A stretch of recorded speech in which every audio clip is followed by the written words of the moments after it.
শনিবার সকাল থেকেই সবার নজর ছিল শিয়ালদা আদালতের দিকে।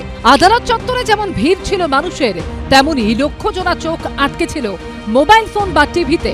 শেষ পর্যন্ত আর্চিকর কাণ্ডে দোষী সাব্যস্ত সঞ্জয় রায় সাজা ঘোষণা সোমবার। এবার সবার নজর সেই দিকে।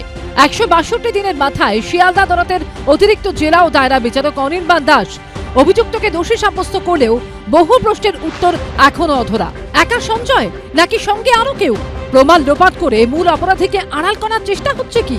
এইসব প্রশ্নকে হাতিয়ার করে জুনিয়র ডাক্তারদের একাংশের পাশাপাশি ফের আন্দোলনের পথে অভয় মঞ্চ ও joint platform of doctors.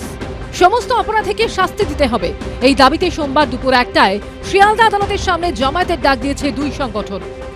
Sanjay রায়ের ডিএনএ পাওয়া গেছে, কিন্তু তার সাথে আরো যে 4 জনের ডিএনএ পাওয়া গেছে, যেটা কেন্দ্রীয় যে ফরেন্সিক সায়েন্স ল্যাবরেটরি রিপোর্ট, এটা অন্য কোনো এলেভেলের জায়গায় রিপোর্ট, এটা সায়েন্টিফিক রিপোর্ট। অথচ সিবিআই সেটার ভিত্তিতে চার্জশিট পেশ করলো না কেন?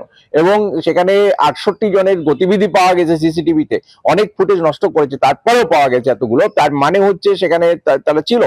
একমাত্র সঞ্জয় রায়কে আজকে দোষী খাড়া করে মূল অপরাধী যারা, তাদেরকে আজকে আড়াল করার চেষ্টা করছে। এটা আমরা মেনে নিচ্ছি না এবং বাংলার মানুষও মেনে নেবে না। আগামীকালও গতকালের মতোই কিন্তু বিক্ষোভ আরো আগুন জ্বলবে।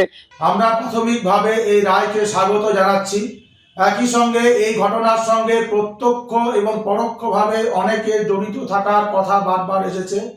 আমরা তদন্তকারী সংস্থা এবং সংশ্লিষ্ট সবাইকার কাছে এই আবেদন রাখছি যে আর যারা যারা জড়িত এবং এই সমস্ত বিষয়টিকে আপনারা অবিলম্বে তদন্তের আওতায় নিয়ে এসে দ্রুত বিচার প্রক্রিয়া সম্পন্ন করুন।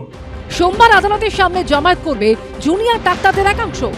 এই যে সিবিআই প্রাইমারি চার্জশিটে যে এভিডেন্স টেম্পার বা ইনভেস্টিগেশন হাসাপের কথা বলেছে, তাহলে সন্দীপ ঘোষ আর টালা থানার ওসি ইনভেস্টিগেশন হাসাপ করলো শুধু সঞ্জয় রায়কে বাঁচানোর জন্য, একজন সিভিক ভলেন্টিয়ারকে বাঁচানোর জন্য? তাহলে একাধিক ব্যক্তি জড়িত। সবাই জুনিয়র ডাক্তাররা কাঁধে কাঁধ মিলিয়ে থাকবে, বিক্ষোভের রাস্তায় আন্দোলনের পথে থাকবে। এই প্রশ্নগুলোই তাকে কুড়ে কুড়ে খায়, তাকে কষ্ট দেয় যে এই জিনিসটা না হলে পারতো, এই জিনিসটা কেন হলো, ওই জিনিসটা না হলে পারতো। তো এই প্রশ্নগুলোর উত্তরের জন্য আমার মনে হয় এই ইনভেস্টিগেশনটা কমপ্লিট করে একটা পূর্ণাঙ্গ, তবে আমাদের আশা আছে যে শিয়ালদা কোর্টের পর হাইকোর্ট, সুপ্রিম কোর্ট, এখনও হায়ার কোর্ট আছে, যেগুলোতে গিয়ে এই ব্যাপারগুলো আমার মনে হয় খোলাসা হতে পারে। একদম আমরা থাকবো, রাস্তায় আমরা আছি। শনিবার রায় ঘোষণার পরই শিয়ালদা আদালত চত্বরে মিছিল করে West Bengal junior doctors front সহ চিকিৎসক সংগঠনগুলি। আদালত চত্বরে 20টি প্রশ্ন তুলে লিফলেট বিলি করে West Bengal junior doctors front.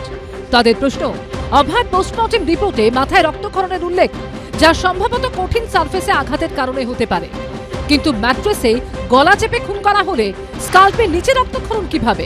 সিসিটিভিতে Sanjay Roy সহ অন্যদের দেখা গেলেও বাকিদের চিহ্নিত করা হলো না কেন? তদন্তকারীরা কি বাকিদের চিহ্নিত করার চেষ্টা করেননি? কেন্দ্র ও রাজ্যের সেটিং তত্ত্বই কি তাহলে কোথাও সত্যি বলে ধরে নিতে হবে? জুনিয়র ডাক্তারদের দাবি, পোস্টমর্টেমে যে বিপুল পরিমাণ আঘাতের উল্লেখ আছে তা কোনোভাবে একার পক্ষে অল্প সময় করা সম্ভব নয়। সঞ্জয় রায়ের যাই হয়ে যাক, অভয়া ততদিন বিচার পাবে না, আমরা বিচার পাবো না, অভয়ের মা বাবা বিচার পাবেন না, যতদিন না প্রত্যেকজন দোষী যারা অপরাধী তাদের সর্বোচ্চ শাস্তি হয়। এই প্রেক্ষিতেই সোমবার পথে নামছে অভয় মঞ্চ ও joint platform of doctors. Soumitra Roy ও পূর্ণিতু সিংহ রিপোর্ট, এবিপি আনন্দ।